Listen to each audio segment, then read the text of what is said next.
पुढे एक महत्त्वाची बातमी येते। पुणे कोरेगाव पार्क जमीन गैरव्यवहार प्रकरणामध्ये एक मोठी घडामोड। सरकार व्यवहार रद्दच्या नोटिशी विरोधात आहे का अशा चर्चेत 42 कोटींच्या दंडाची गरज नाही असं बावनकुळे म्हणतात। महसूल मंत्री बावनकुळेंचं हे अत्यंत धक्कादायक वक्तव्य आहे। सरकारला 42 कोटी रुपये नको आहेत का असा प्रश्न त्यामुळे आता उपस्थित झालेला आहे। पुण्यातल्या जमिनीचं गैरव्यवहाराचं हे प्रकरण आहे आणि पुणे कोरेगाव पार्क जमीन गैरव्यवहार प्रकरणामध्ये एक मोठी घडामोड आहे। सरकार व्यवहार रद्दच्या नोटिशी विरोधात आहे का असा प्रश्न आता उपस्थित होतोय, कारण 42 कोटींच्या दंडाची गरज नाही असं महसूल मंत्री बावनकुळे म्हणतात आणि महसूल मंत्र्यांचं हे वक्तव्य अत्यंत धक्कादायक आहे। सरकारला हे 42 कोटी रुपये नको आहेत का असा प्रश्न त्यामुळे आता उपस्थित होतोय। तर पुण्यातला जमिनीचा गैरव्यवहार प्रकरण झी 24 तासनं पुढे आणलेलं होतं। या संदर्भात अनेक धागेदोरे पुढे आल्यानंतर या संदर्भातला तपास सुरू झाला, समिती गठीत झाली। मात्र महसूल मंत्र्यांच्या या विधानामुळे खरं तर धक्का म्हणता येईल। हे विधान म्हणजे महसूल मंत्री बावनकुळेंचं अत्यंत धक्कादायक असं हे वक्तव्य आहे।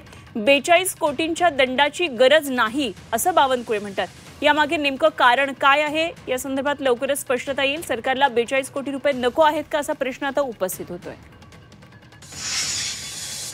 गव्हर्नमेंट लँड आहे, सरकारी जागा आहे। मला तेही तपासावं लागेल की त्यांनी जे नोटीस दिली आहे 42 कोटीची, किंवा ती चौकशी समिती तपासेल की 42 कोटीची नोटीस दिली जो सरकारी जागेचा व्यवहार आहे। शेवटी जेव्हा एखादी नोटीस आपण देतो तेव्हा सरकारी जागेचा व्यवहार जो आहे तो या नोटीसमधनं जे काही 42 कोटी येणार आहे ते नेमके कशाचे आहे हे मला तपासावं लागेल, कारण आपण व्यवहार रद्द करतो आहे। व्यवहार रद्द करताना 42 कोटी काय घ्यायचे याचे मला तपासावं लागेल आणि त्यांनी काय दिली हे चेक करावं लागेल। आणि या संदर्भात बोलण्यासाठी सामाजिक कार्यकर्त्या अंजली दमानी आपल्या बरोबर जोडल्या गेल्यात। अंजलीजी, बावनकुळेंचं आपण वक्तव्य ऐकलं असेल, व्यवहार रद्द करण्यासाठी दंड कशाला वसूल करायचा असं बावनकुळेंचं म्हणणं आहे। सरकारला 42 कोटी रुपये नको आहेत का असा प्रश्न त्यामुळे आता उपस्थित होतोय। तुम्ही या वक्तव्याकडे कसं पाहताय? मला असं वाटतं की त्यांना त्यातलं काहीच माहित नाहीये। त्यांना हेही माहित नसावं कदाचित की हा व्यवहार हे दोघं माणसं करू शकत नाहीत रद्द, आणि जर ते करायचं असेल तर सरकारला सिव्हिल कोर्टात जाऊन मगच हा व्यवहार रद्द करावा लागेल।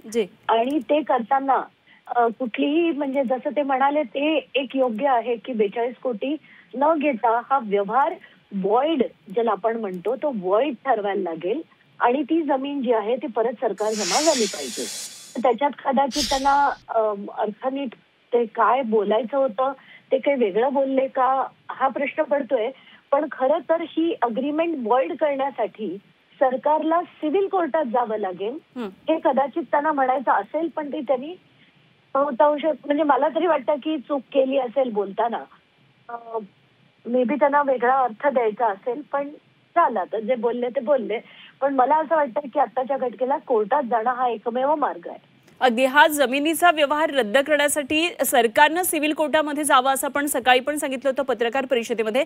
मात्र 42 कोटींच्या दंडाची गरज नाही असं बावनकुळे म्हणतात। ह्याचे आणखी काय नेमके वेगळे अर्थ काय निघू शकतात?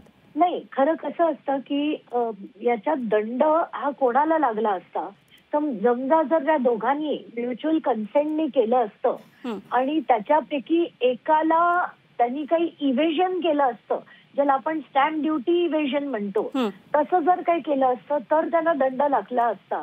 आत्ताच्या घटनेला हा व्यवहार रद्द होणंच अधिक बरोबर ठरेल आणि ते करण्यासाठी दंड घेण्याची कारवाई नाही, यांना दंड जो दिला पाहिजे तो तिला शिक्षा झाली पाहिजे त्या दोघांनाही, म्हणजे शीतल तेजवानीला पण, पार्थला पण आणि त्या मीडिया कंपनीला पण।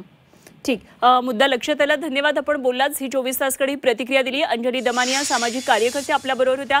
तर 42 कोटींच्या दंडाची गरज नाही असं बावनकुळेंनी म्हटलेलं आहे। जिथे व्यवहार रद्द होतोय अशा ठिकाणी दंडाची गरज काय असं बावनकुळे म्हणाले। गव्हर्नमेंट लँड आहे, सरकारी जागा आहे। मला तेही तपासावं लागेल की त्यांनी जे नोटीस दिली आहे 42 कोटीची, किंवा ती चौकशी समिती तपासेल की 42 कोटीची नोटीस दिली जो सरकारी जागेचा व्यवहार आहे। शेवटी जेव्हा एखादी नोटीस आपण देतो तेव्हा सरकारी जागेचा व्यवहार जो आहे तो या नोटीसमधनं जे काही 42 कोटी येणार आहे ते नेमके कशाचे आहे हे मला तपासावं लागेल, कारण आपण व्यवहार रद्द करतो आहे. व्यवहार रद्द करताना 42 कोटी काय घ्यायचे याचेही मला तपासावं लागेल आणि त्यांनी काय दिली हे चेक करावं लागेल.